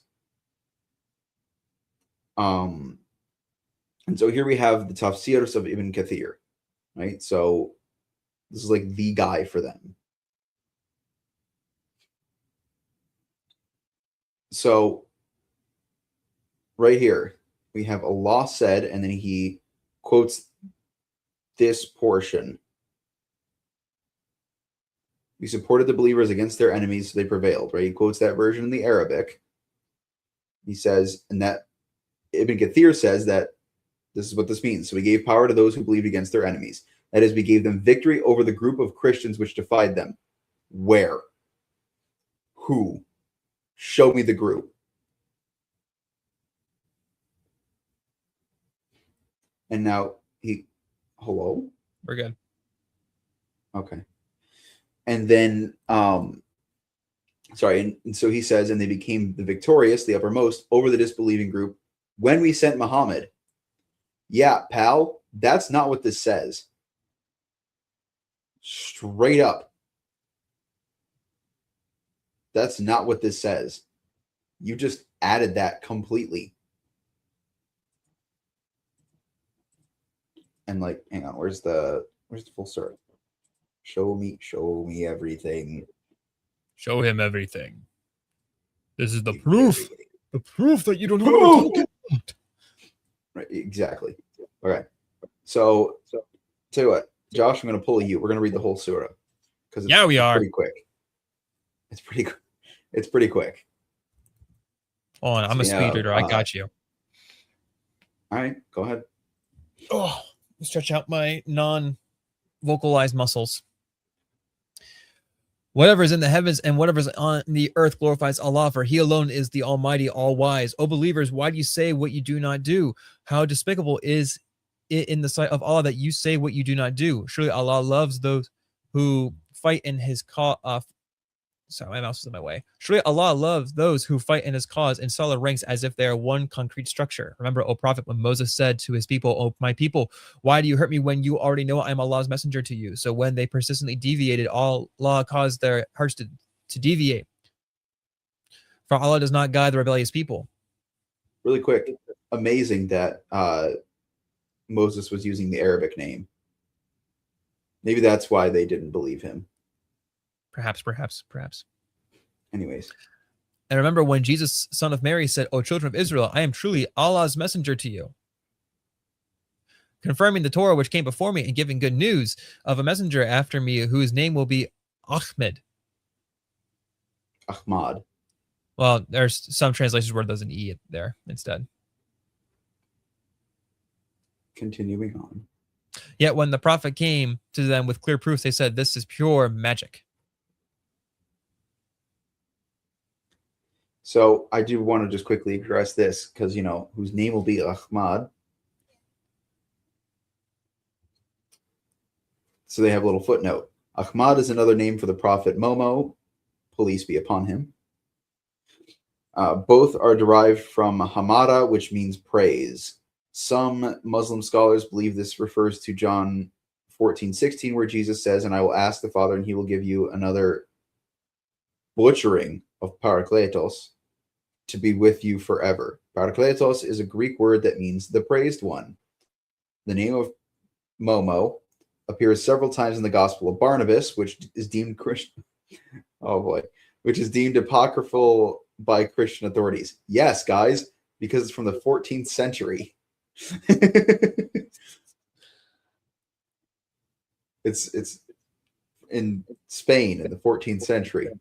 That's why it's deemed apocryphal, because it's very apocryphal, unbelievably apocryphal, like the most apocryphal a book could be.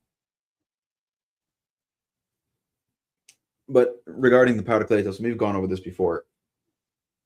Jesus literally clarifies in verse 26. He's like, I can hear me.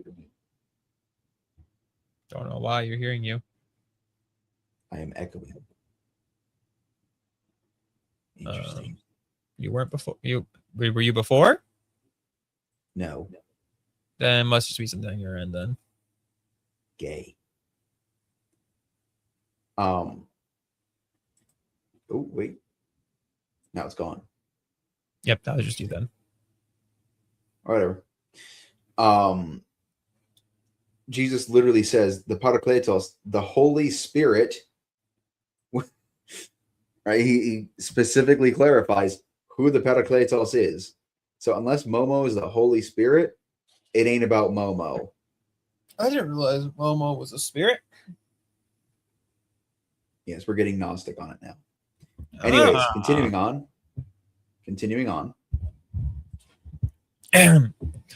Who does more wrong than the one who fabricates lies about Allah when invited to submit to him? For Allah does not guide the wrongdoing people. Never mind the fact that he deceived people about who was on the cross. They wish to extinguish Allah's light with their mouths, but Allah will certainly perfect his light, even to the dismay of the disbelievers. So you got one. Now we have that Allah will certainly perfect his light. Which He is again, the one who still implies that it's not perfect. He is the one who has sent his messenger with true guidance and the religion of truth, making it prevail over all others, even to the dismay of the polytheists. O believer, shall I guide you to an exchange that will save you from a painful punishment? It is to have faith in Allah and his messenger and strive in the cause of Allah with your wealth and your lives. That is best for you, if only you knew. He will forgive your sins and admit you into gardens under which rivers flow and house you in splendid homes in the garden of eternity. That is the ultimate triumph. He also will give you another favor that you long for, help from Allah and an imminent victory. So give good news, O Prophet, to the believers. Okay, so I want everybody to notice. He will also give you another favor from Allah and an imminent victory. So this is a future statement. And then we come here. O believers, stand up for Allah, as Jesus, son of Mary, asked the disciples, who will stand up with me for Allah? The disciples replied, we will stand up for Allah. Then a group from the children of Israel believed, while another disbelieved. We supported the believers, supported, past tense, against their enemies, so they prevailed, past tense. The tafsir does not work. Future tense, past tense. Those are two different events. They are not the same. And I can already hear the Muslim response. Oh, but earlier it said about prevailing. right? He is the one who has sent his messenger with true guidance in the religion of truth, making it prevail over all others, even to the dismay of the polytheists. Well, there you go. You have prevailing. Right.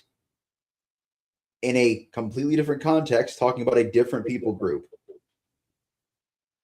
We are talking about the disciples who allegedly prevailed. Prevailed, past tense. This is not talking about the Muslims. This is talking about Jesus' disciples. The context of the verse is very clear.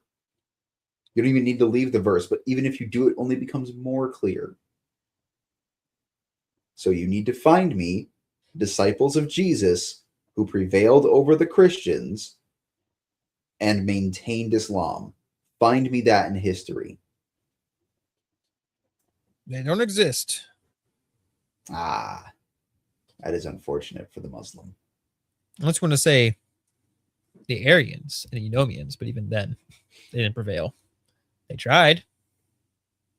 And they do not line up with Islam. No, but at least they believe that Jesus is a creature. True. But the Aryans believe he's God. Well, and then I think it was the Eunomians who definitely did not. Yeah. And the Aryans believed that he was divine, just of a different different essence. Yeah. Yeah. More so a God than the God. Yeah. More divided and different essence than one. I don't know why I have my arm like this. I just do. You sometimes do things and I just leave it be and just don't question it. What does that even freaking mean? What does that mean?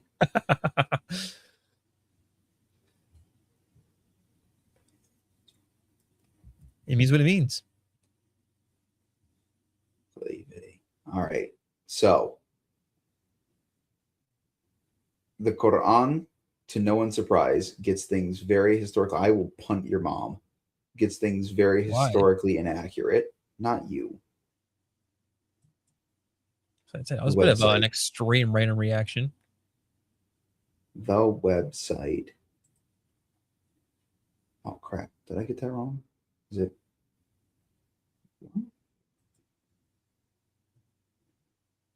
No.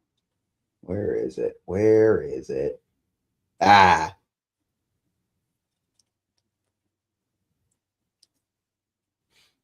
Well, now it won't load. That was me earlier. I was like scrolling, it's like, oh, and it stopped. Yeah, sometimes if you just hit the refresh button, it helps. Yep. Yep, there we go. All righty. So this is why this is like the proof one. So my bad, it was 98, not 94. So even if I given you the right one over speech to text that I meant, it was still wrong. Well, maybe, I don't know. Mine came in 24, but maybe yours picked, I don't know. Sometimes phones get weird. So one time my girlfriend said she texted me something and she sent me a screenshot of it. I was like, that's great. That's not what my phone says. The eternal battle against technology. Yeah. Anywhoozle. So, well, Mr. Speed Reader, it's 8 verses. Do you want to read it? I got you. Okay. Just stretch real quick. So this is why, in my mind, we as Christians have justification for polemicizing against Islam. Among a more important reason that we'll talk about in just a second. The disbelievers from the people of the book and the polytheists were not going to desist from disbelief until the clear proof came to them. A messenger from us, Allah. What was that, pal? Desist? Yeah, you said desist. What? You just said desist. Like a Z instead of an S? Yes. Sometimes they do that with an S anyway, so it's fine. The English language is screwed up enough. It does not need your help. So what if I misread? I'm the one reading. You're not. So deal with it. A message from Allah. I would be reciting happy scrolls to. of utmost purity, containing upright commandments. It was not until this clear proof came to the people of the book that they became divided about his prophethood, even though they were only commanded to worship Allah alone with sincere devotion to him in all uprightness, establish prayer, and pay alms tax. That is the upright way. Just hang on. Even though, they're just commanded to worship in sincere devotion and be upright and pray and, pay the tax and just just a little thing in there, right? Just make sure you're paying us protection money. Pretty much. Mm-hmm. Indeed, those who disbelieve from the people of the book and the polytheists will be in the fire of hell to stay there forever. They are the worst of all beings.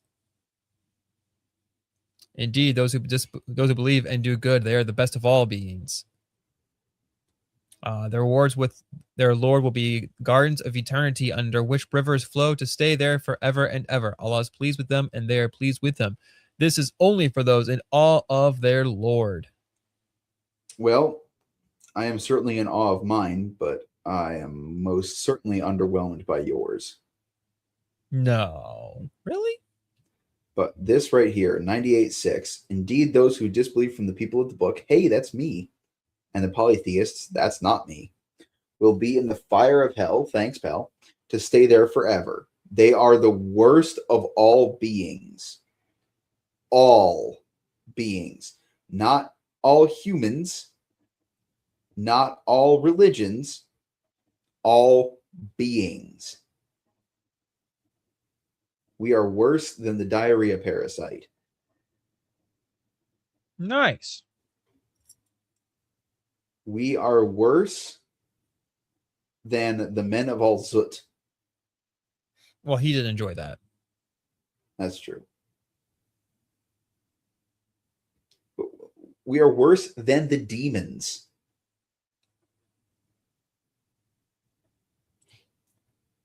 This is a justification for violence. This is like just basically openly calling for it. Like, hey, those people over there, yeah, they deserve the worst thing that you can do to them. Because they are the worst of all things. No, thank you. I quite like my head attached to my body. No. Yes.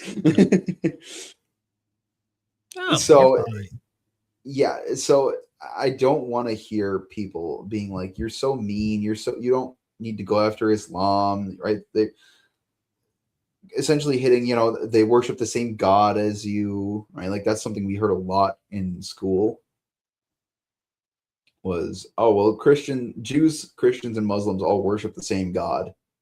And we used to do in my social studies class, we used to do like little quizzes before class, and one of them, they were online, and so it would tell you immediately what you got right and wrong.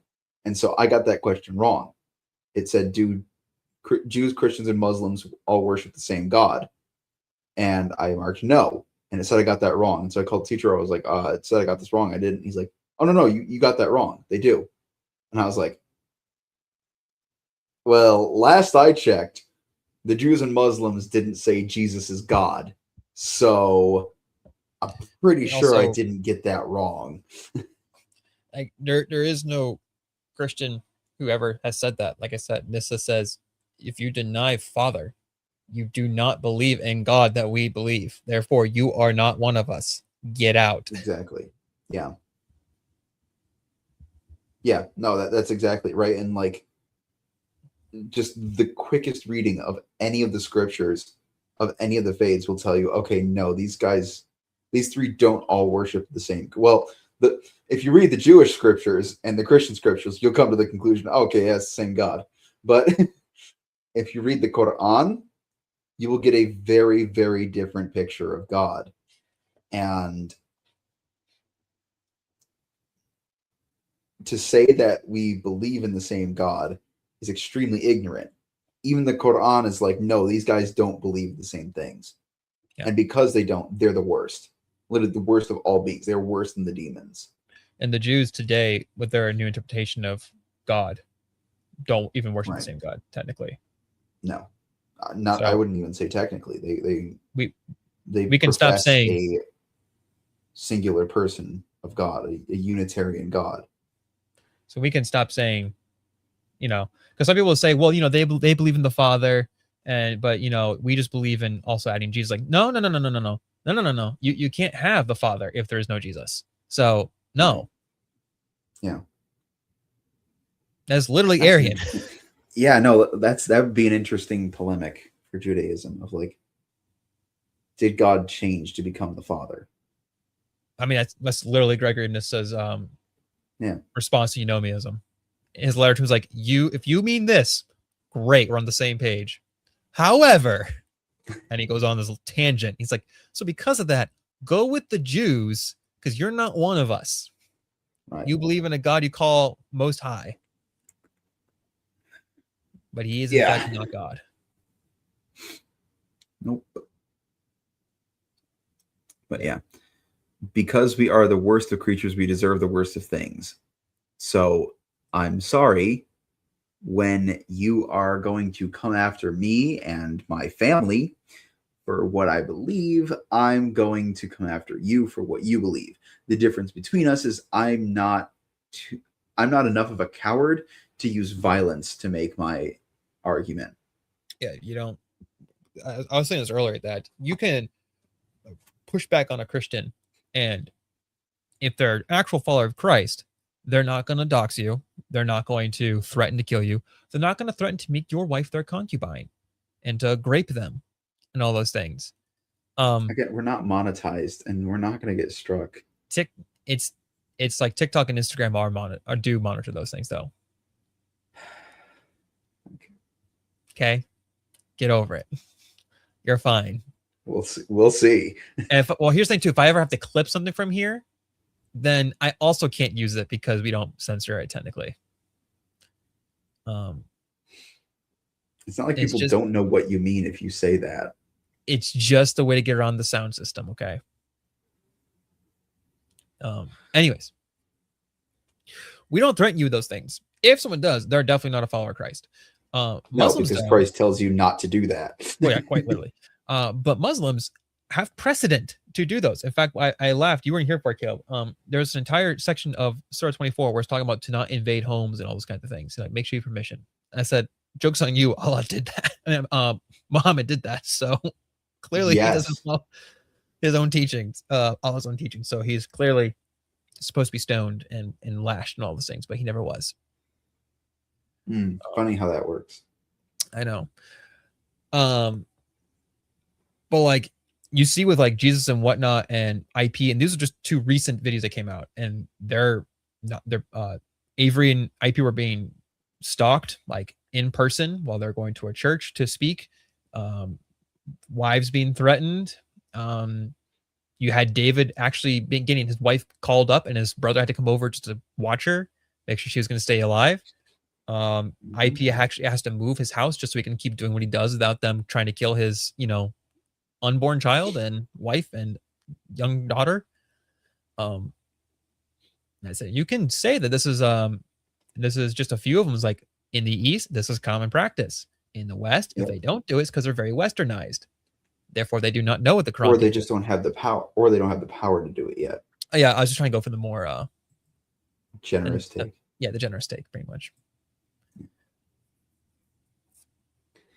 But ultimately, why we go against Islam so hard is the same reason that we have dedicated a month to each of these cults and belief systems and ideologies. It's because they're not Christian. It's because they are leading people away from their one path of salvation in Jesus Christ. And Jesus says, I am the way, the truth, and the life. No one comes to the Father except through me. And what that means is that only Jesus can save you. We go so hard after Islam because I don't want to see Muslims in hell. I have said before that my worst fear is that I'm going to get to heaven and you're not going to be there. I don't want to see you in hell. That's why we do this. That's why I go so hard after Islam. I don't want to see Muslims in hell. I want to see them saved and come to repentance and come to the true knowledge of Jesus Christ. Today, actually, at work, I saw a woman in full burqa. And I was saddened for her. Not only because she has to live in such a restricted way, but because my heart ached for the fact that she has no idea how lost she is. She believes that she is on the right path. And all it is walking her by the hand to hell.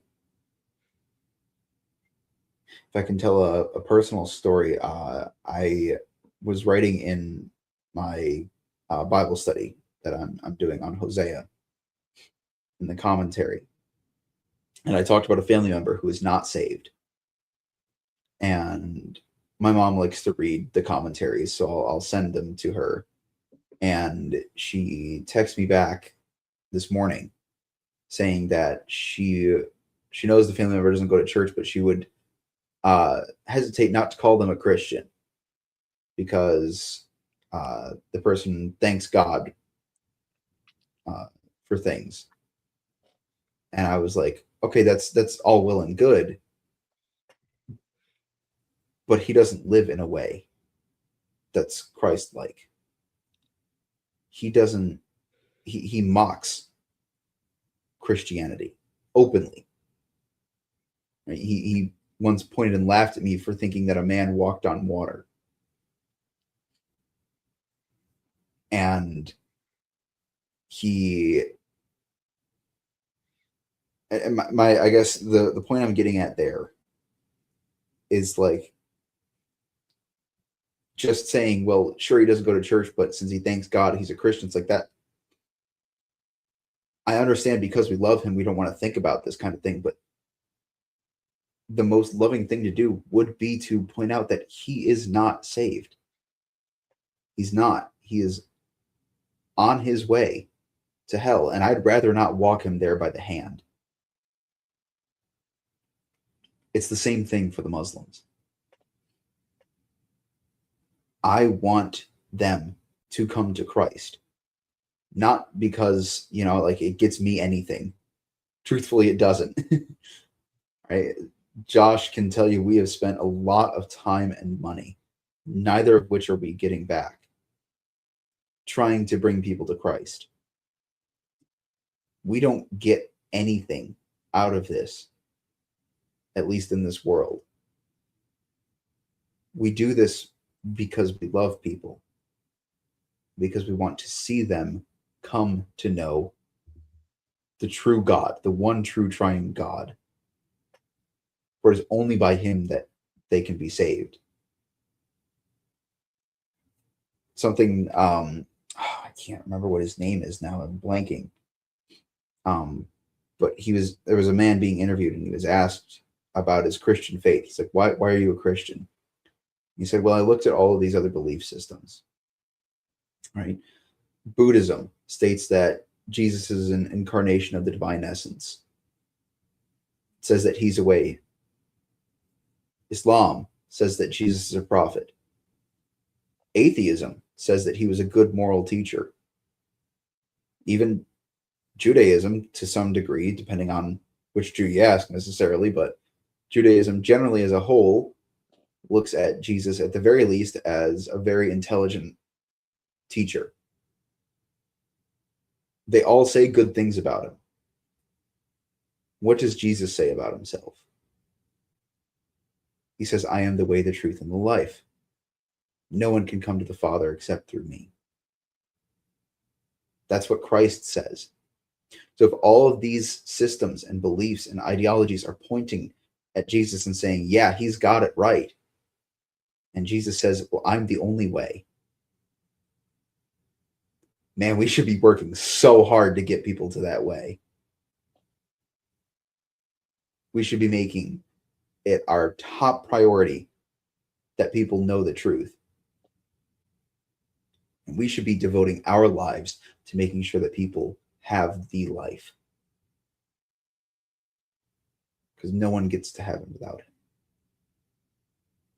That's why we go so hard after Islam. And that's why we go so hard after every religion, ideology, whatever you want to call it, on this channel. It's because we want to see people truly come to know Jesus. Not for our own gain, but for theirs.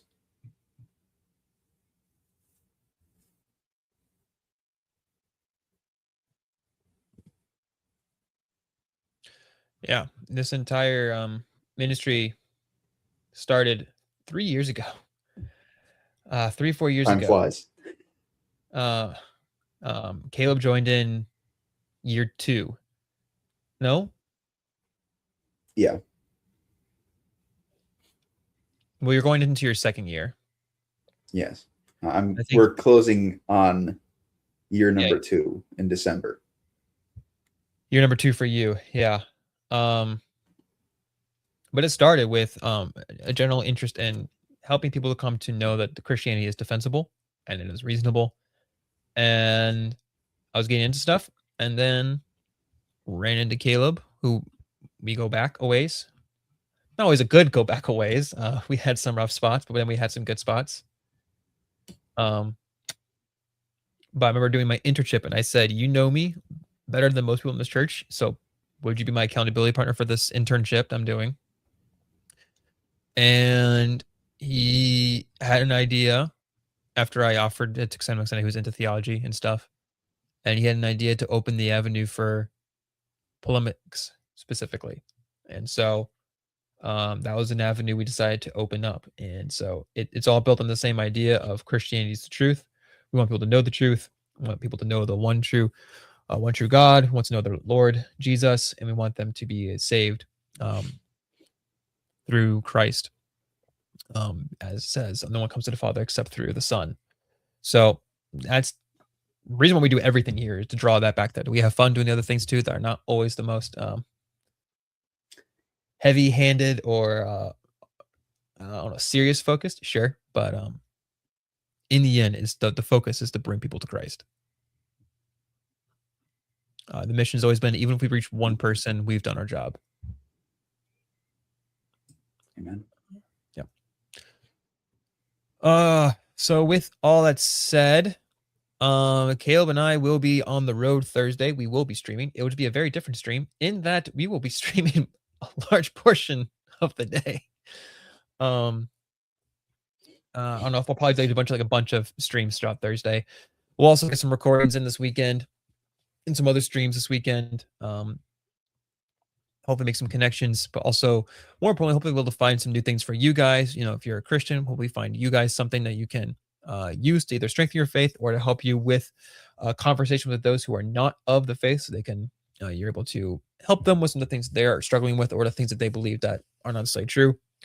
And then for those of you who are not Christians that tune into us, that you can hopefully hear something maybe you're here for the first time, or you hear something you've heard before but presented in a different way that maybe helps get another perspective on it.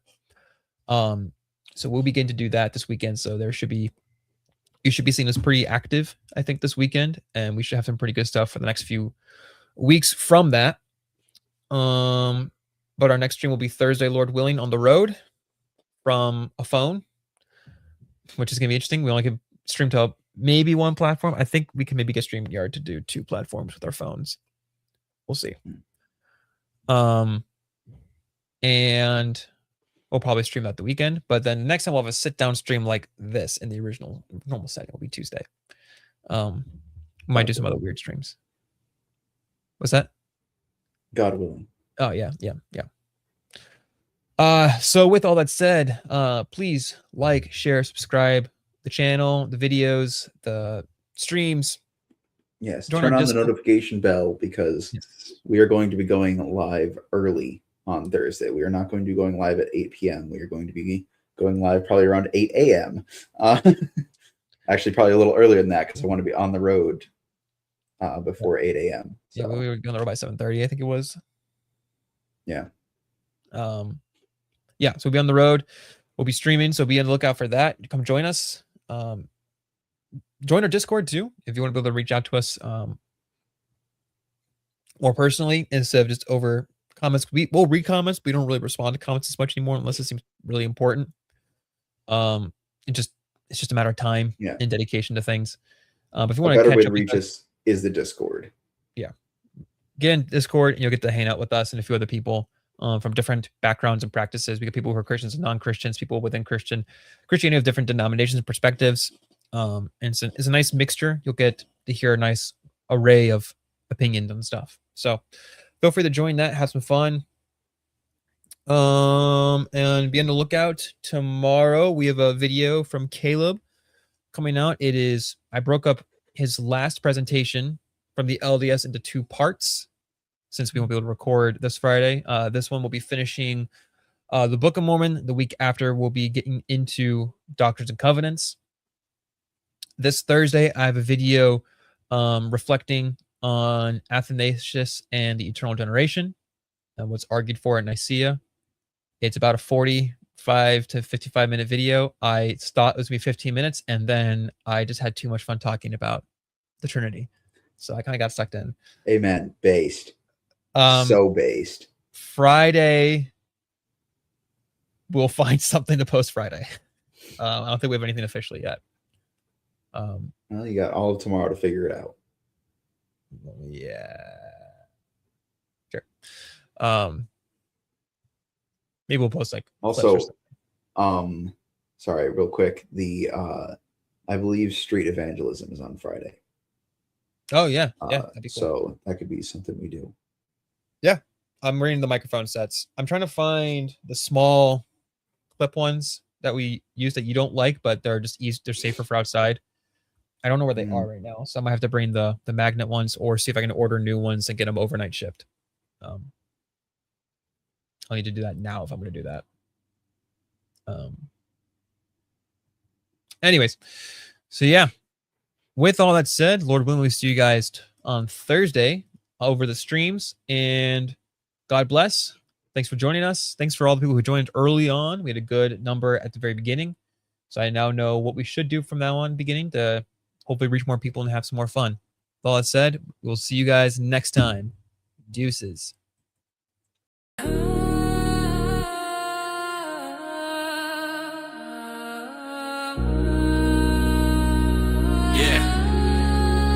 Ramadan more like Ramadan. Muhammad man is such a clown. Oh wow, what a crowd. No child for a month, but tell me now, tell me how. Is it fasting if you change your meals to nighttime? Tell me how do you think this vow somehow really makes you holier than thou? Nah man, stuff in your face for an entire night is only gonna kill you quicker now. Bringing about a lower health condition, but that's Muhammad for you now. He don't care about you only for his clout. Allah, so dumb to choose a prophet, he had to choke out. But then again, what else would a demon do to get his own religion now? Turn from this insanity, please. I am begging thee.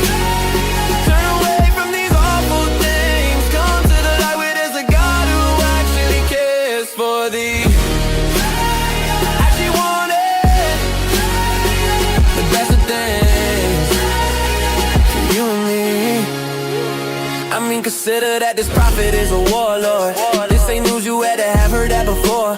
Taking a 6-year-old bride and consummated when she was 9. I don't wanna hide this from you, I just want you to know the truth. Hope you come to see that this prophet ain't for you. Ooh, Islamic dilemma. His teachings will lead you right together, but that's what he wants to be less reliable than a radio to antenna. Murder so many, enslave so many. It's not even funny how he tells you to kill all those infidels, they be committing a felony. I am begging thee, turn away from these awful things. Come to the light where there's a God who actually cares for thee. Actually wanted the best of things for you and me. Yeah, send it. his son do die on that cross. What a boss move, it was at such a cost. Yeah, his plan is to heal the spirit and buy, but you would rather kill it off, whether you realize it or not. Let the spirit break you free from a law. The demon who got you caught in this false religion, he ain't a boss. He just wants you enslaved. Look, man, at all the destruction Islam has brought, yeah. Yeah, Jesus Christ came down to die for you. Set you free from doom, such a beautiful move. It makes me wanna move and share the gospel with you. Please listen to the truth. Repent and believe in the gospel is all you gotta do. I'm not a lie, I would never lie to you.